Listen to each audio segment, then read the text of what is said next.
चलिए बड़ी खबर बीजापुर से, जहां नक्सलियों का बड़ा सरेंडर, 34 नक्सलियों ने आत्मसमर्पण किया है। बता दें, सरेंडर करने वालों में डीवीसीएम मेंबर शामिल हैं। डीवीसीएम स्तर के जो नक्सली हैं, 34 नक्सली जिन्होंने सरेंडर किया है। माफ कीजिएगा, नक्सलियों पर 84 लाख का इनाम था जिन्होंने सरेंडर किया है। 34 नक्सलियों ने सरेंडर किया है। 84 लाख रुपए का इनाम उन पर घोषित था। डीवीसीएम स्तर के नक्सली भी इनमें शामिल थे। कुल मिलाकर यह बहुत बड़ा सरेंडर है। बीजापुर से तस्वीरें आत्मसमर्पण की 34 नक्सलियों के एक बड़ा नेक्सस जिन्होंने आत्मसमर्पण किया है। एक्सक्लूसिव तस्वीरें हम आपको दिखा रहे हैं और इसी के साथ साथ उस लक्ष्य की तरफ और करीब बढ़ते हुए जिसमें नक्सल मुक्त बनाना राज्य को यह बड़ा टारगेट है। तो छत्तीसगढ़ में लगातार नक्सली सरेंडर कर रहे हैं। जो बचे नक्सली हैं या लगभग तमाम बड़े लीडर्स अभी तक मारे जा चुके हैं और जो बचे नक्सली हैं वो भी अब सरेंडर कर रहे हैं। समर्पण कर मुख्यधारा में शामिल होने का फैसला किया है। हम इस पहल का स्वागत करते हैं। आपको पता है कि सीआरपीएफ और छत्तीसगढ़ पुलिस काफी समय से एंटी नक्सल ऑपरेशंस लगातार जारी किए हुए हैं और जहां हम लोग एक तरफ मैसिव ऑपरेशंस कर रहे हैं और दूसरी तरफ हम जो वैक्यूम एरिया है वहां पर हम लोग फॉरवर्ड ऑपरेटिंग बेस स्टैब्लिश करके और जो दूर दराज के गांव हैं वहां पर उनको मुख्यधारा से उनको शामिल कर रहे हैं। और रंजन दास, न्यूज 18 संवाददाता हमारे साथ जुड़ गए हैं जानकारी के साथ। रंजन, डीवीसीएम के 34 नक्सलियों ने सरेंडर किया है। क्या इनका बैकग्राउंड है? कितनी बड़ी ये सफलता एक और सुरक्षा बलों के लिए? देखिए, ये निश्चित तौर पर सुरक्षा बलों के लिए एक बड़ी सफलता है, क्योंकि मार्च 2026 का जो लक्ष्य है अब ज्यादा दिन नहीं है, लेकिन पुलिस उस दिशा में वाकई काफी हद तक सफलता अर्जित कर चुकी है। आज बीजापुर में करीब 84 लाख के 34 जो माओवादी उन्होंने सरेंडर किया। सबसे बड़ी बात, इसमें बड़े कैडर के नक्सली है और चूंकि बीजापुर में अभी नक्सलियों की जो कैडर है वो धीरे धीरे समर्पण की वजह से काफी कम हो चुके, संगठन काफी कमजोर हो चुका है। ऐसे में साल के ये आखिरी महीने में जब इस तरह का बड़े सरेंडर हुआ तो निश्चित तौर पर दक्षिण बस्तर की बात करें तो डॉक्टर संगठन को एक बड़ा झटका लगा है और दूसरी तरफ पुलिस के लिए एंटी नक्सल ऑपरेशन के लिहाज से भी एक बड़ी सफलता है और 21 मार्च का जो लक्ष्य उस दिशा पे भी इसे बड़ी सफलता के रूप में देखा जा सकता है। चलिए, बहुत शुक्रिया आपका इस पूरी जानकारी के लिए, धन्यवाद। भोपाल में मुख्यमंत्री डॉक्टर मोहन यादव की अध्यक्षता में कैबिनेट की बैठक हुई। कई अहम फैसले इसमें लिए गए। कई महत्वपूर्ण प्रस्तावों को कैबिनेट से हरी झंडी मिली। आपको बताते हैं आखिर कौन कौन से अहम फैसलों पर कैबिनेट में मुहर लगाई गई है। कैबिनेट के अहम फैसलों में भोपाल इंदौर मेट्रो प्रोजेक्ट के लिए बजट आवंटन प्रस्ताव को मंजूरी शामिल है। इसके अलावा मुख्यमंत्री उद्यम क्रांति योजना को आगे भी जारी रखने के प्रस्ताव को मंजूरी दी गई है। प्रदेश में वन विज्ञान केंद्र भी स्थापना पर भी उसकी सहमति बनी है, जिसके तहत पहले चरण में कुल 6 वन विज्ञान केंद्र स्थापित होंगे। इसके साथ ही राघवपुर परियोजना के लिए 1782 करोड़ की मंजूरी भी कैबिनेट ने दी है। और इसके अलावा मुख्यमंत्री सड़क का परियोजना के तहत 3810 कार्यों को मंजूर किया गया है। और सेवा भर्ती नियमों में जरूरी बदलाव होगा। अस्थायी कर्मचारी की भर्ती में भी जरूरी बदलाव होंगे।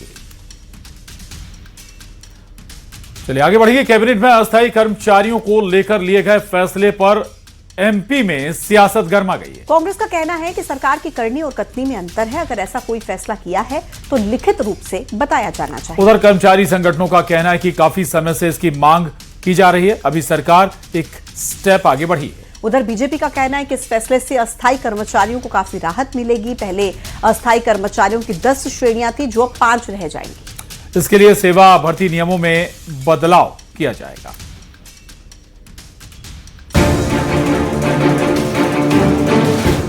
मोहन कैबिनेट ने प्रदेश के अस्थायी कर्मचारियों को बड़ा तोहफा दिया है। अब अस्थायी कर्मचारियों को सरकार स्थायी करने की दिशा में काम करने जा रही है। साथ ही स्थायी और अस्थायी कर्मचारियों का अंतर समाप्त करने पर भी अहम फैसला लिया गया है। अब प्रदेश के अस्थायी कर्मचारियों को लेकर कैबिनेट में लिए गए फैसले के मुताबिक प्रदेश में अभी 10 तरह के अस्थायी कर्मचारी हैं। सभी 10 प्रकार के अंतर को खत्म कर दिया गया है। अस्थायी कर्मचारियों की 10 में से 5 श्रेणी रहेंगी। अब अस्थायी कर्मचारियों की भर्ती नहीं होगी। इनके लिए सेवा भर्ती नियमों में बदलाव होगा। डिप्टी सीएम राजेंद्र शुक्ल ने बताया कि वर्तमान में स्वीकृत अस्थायी पदों को स्थायी पदों में बदलने के लिए सेवा भर्ती नियमों में जरूरी बदलाव की स्वीकृति दी गई है। उधर सरकार के फैसले पर अब सियासत गर्मा गई है। कांग्रेस का आरोप है कि सरकार बातों की जादूगर है और लीपापोती करने में माहिर है। इसे लेकर लिखित और ठोस आदेश जारी होना चाहिए। राज्य शासन में कार्यरत कर्मियों के पदों से संबंधित अस्थायी और स्थायी पद का अंतर समाप्त किया गया है।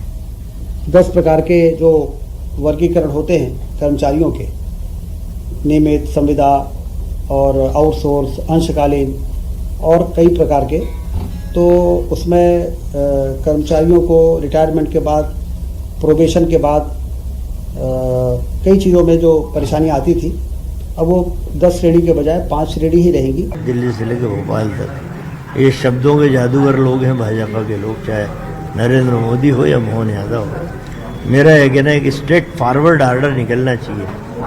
कायदा तो ये है कि अस्थायी कर्मचारियों को स्थायी कर्मचारियों का दर्जा समान वेतनमान दे के श्रेणी के हिसाब से आप एक पत्र जारी कर दीजिए, तो हम समझेंगे कि वास्तव में आपने प्रदेश के लिए जो काम कर रहे हैं जो लोग, उनको न्याय मिला। वहीं कैबिनेट के फैसले पर कर्मचारी संगठनों ने स्वागत किया है। हालांकि ये फैसला अभी पहले स्टेप है। 5 श्रेणी भी क्यों रखी जा रही है, इनको भी खत्म कर देना चाहिए। 1 श्रेणी हो और सेवा, शर्तें और सुविधा भी एक हो। तो उस दिशा में सरकार ने एक कदम बढ़ाया है। यद्यपि अभी पूर्णतः हमारी मांग पूरी नहीं हुई है, अभी भी 5-6 श्रेणियां रहेंगी, लेकिन हम तो कह रहे हैं कि सरकार इसी दिशा में आगे बढ़ते हुए और उस स्थिति में लाए कि कर्मचारियों की एक ही श्रेणी हो। पर ठीक है, एक स्टेप सरकार ने उस दिशा में आगे बढ़ाया है, क्योंकि वैसे भी स्थायी और अस्थायी में कोई अंतर नहीं रह गया था। कर्मचारी संगठनों की मांग है कि सरकार को इस दिशा में आगे बढ़ना चाहिए। अब देखना होगा कि आने वाले समय में इसमें क्या नए बदलाव होते हैं।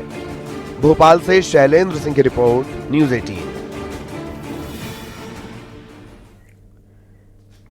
मुख्यमंत्री शिवराज सिंह चौहान ने मनरेगा की जगह नया बिल विकसित भारत जी राम जी बिल लोकसभा में पेश कर दिया है। इस बिल के पेश होने के बाद कांग्रेस की तरफ से इसका विरोध हुआ है। कांग्रेस नेता प्रियंका गांधी ने मनरेगा का नाम बदलने पर आपत्ति जताई है। प्रियंका गांधी ने लोकसभा में बिल वापस लेने की मांग की और कहा कि विधेयक को स्थायी समिति में भेजा जाए। प्रियंका गांधी ने आगे कहा कि नया बिल संविधान की मूल भावना के खिलाफ है। बता दें आपको, नया बिल अब सदन में पेश कर दिया गया कृषि मंत्री शिवराज सिंह के जरिए, लेकिन इस पर प्रियंका गांधी ने आपत्ति जताई, सवाल उठाया है।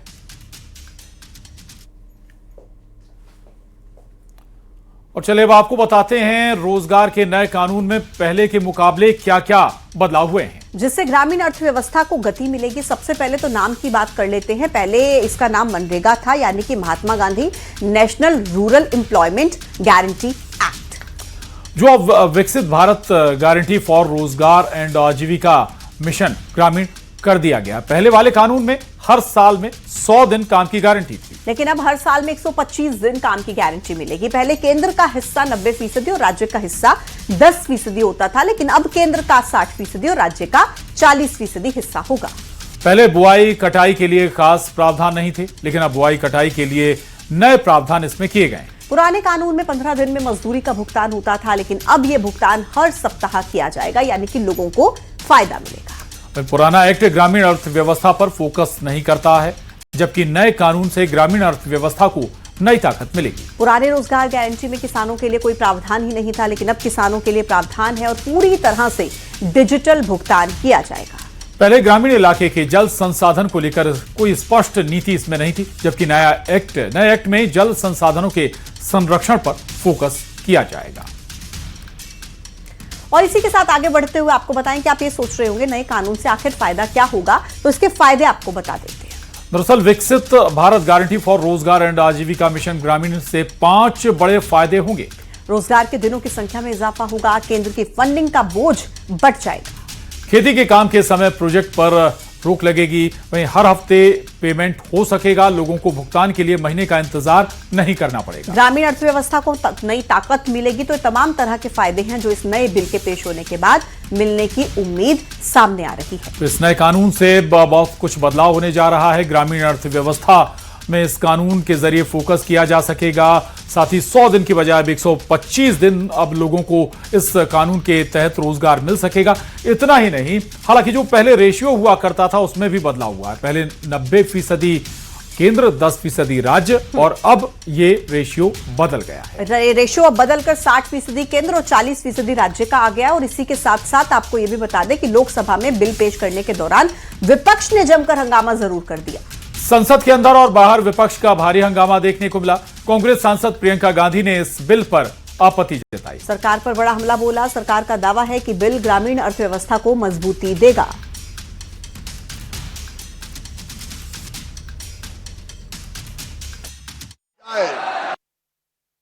मैं प्रस्ताव करता हूं कि मुझे विकसित Bharat, guarantee for Rozgar and Ajeevika mission ग्रामीण VB जी राम जी, विकसित भारत जी राम जी बिल 2025 को सभा में पूरा स्थापित करने की अनुमति दी जाए। जी राम जी। माननीय अध्यक्ष महोदय, जब केंद्रीय कृषि मंत्री थे तब उन्होंने ये कहा था कि कृषि कार्यों के लिए, मनरेगा के काम के लिए मजदूर नहीं मिलते। हमने तो शरद पवार जी की उस चिंता का भी समाधान करने का प्रयास किया है और इसलिए मैं विस्तार से जब इस बिल पर चर्चा होगी तब अपनी बात कहूंगा, लेकिन मैं फिर दोहरा रहा हूं। मेरा जो इस बिल पर ऑब्जेक्शन है सर, ये जो कानून है इसके तहत हमारे गरीब भाई बहनों को जो रोजगार की कानूनी गारंटी मिलती है, जो अधिकार मिलता है, वह इस योजना में मांग के आधार पर संचालित होता है। मतलब जहां जहां रोजगार की मांग है वहां इस योजना द्वारा 100 दिनों का रोजगार अनिवार्य है, देना अनिवार्य है। इसके साथ साथ केंद्र से इसके लिए जो पूंजी जाती है वो भी मांग पर आधारित होती है। यानी कि इस